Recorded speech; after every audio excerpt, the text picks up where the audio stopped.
एक व्यक्ति होते हैं जो कि अपनी हार्ट की सर्जरी कराते हैं। हार्ट की सर्जरी के बाद वो बहुत ज्यादा कॉन्शियस हो जाते हैं अपनी हेल्थ को लेकर, जो कि बहुत एक अच्छी चीज है। वो ऐसी कोई भी चीज नहीं खाते जिससे उनका कोलेस्ट्रॉल लेवल बढ़े और उनको दोबारा से कोई भी हार्ट से रिलेटेड इश्यू आए। एक और पेशेंट हैं, उनके किडनी में स्टोन हो जाती है। स्टोन को वो ऑपरेट करा लेते हैं। किडनी ऑपरेट होने के बाद, स्टोन निकलने के बाद वो भी अपनी हेल्थ को लेकर बहुत ज्यादा कॉन्शियस हो जाते हैं। वो बहुत ज्यादा लिक्विड इंटेक बढ़ा देते हैं, अपनी प्लेंटी ऑफ वाटर लेते हैं दिन में, और ऐसी कोई भी चीज नहीं खाते जिससे उनका KFT बिगड़े। एक और पेशेंट हैं जिनका SGPT और SGOT बहुत ज्यादा एलिवेटेड है। उन्होंने भी ऑयली चीजें, स्पाइसी चीजें खाना बिल्कुल बंद कर दिया है ताकि उनका जो लीवर है वो अच्छे से काम करे और उसमें कोई प्रॉब्लम नहीं है। अब एक पेशेंट होते हैं हमारे जो कि अपने दांत में रूट कैनाल कराते हैं। अब रूट कैनाल कराने के बाद दांत अमर हो गया है तो कोई दिक्कत वाली बात नहीं है, डॉक्टर साहब ने रूट कैनाल कर दिया, अब दांत आपका अमर हो चुका है। अब आपको वो पेशेंट क्या करते हैं, अगर उनको कोल्ड ड्रिंक खोलनी है तो वो ओपनर का इस्तेमाल नहीं करना है उनको बिल्कुल भी। तो किस चीज से खोलना है, उसको उसी दांत से खोलना है। क्यों? क्योंकि उसमें RCT हो रखी है, वो दांत तो अमर हो गया। दूसरी चीज, वॉलनट अगर ब्रेक करना है तो वॉलनट किससे ब्रेक करेंगे? उसी टूथ से ब्रेक करेंगे। क्यों? क्योंकि उसमें तो RCT हो रखी है, वो दांत तो अब अमर हो गया, उसमें ना तो कभी पेन होगा। क्यों? क्योंकि डॉक्टर साहब ने तो नस निकाल दी उसकी।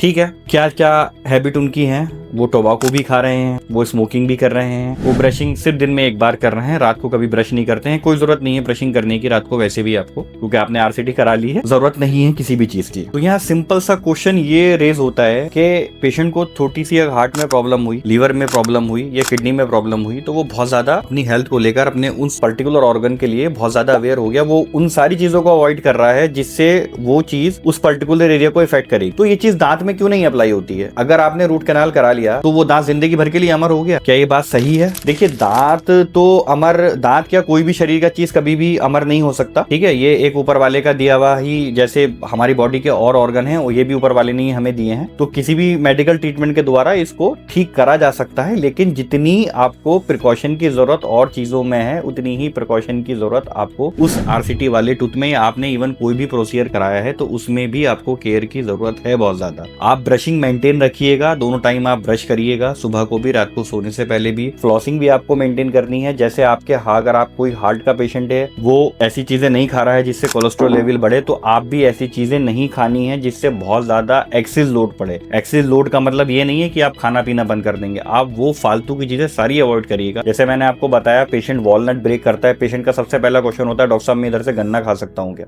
गन्ना उस पर्टिकुलर टूथ से ही क्यों खाना है? आप दूसरी साइड से भी खा सकते हैं। तो कहने का मतलब ये है कि जितना और हमारे शरीर के अंग के लिए आपको केयर की आवश्यकता है, उतना ही आपको दांतों के लिए, अपने मुंह में भी उतनी ही ज्यादा ध्यान देने की आवश्यकता है। आपको कुछ भी अगर डाउट हो इससे रिलेटेड तो आप मुझे DM कर सकते हैं। धन्यवाद।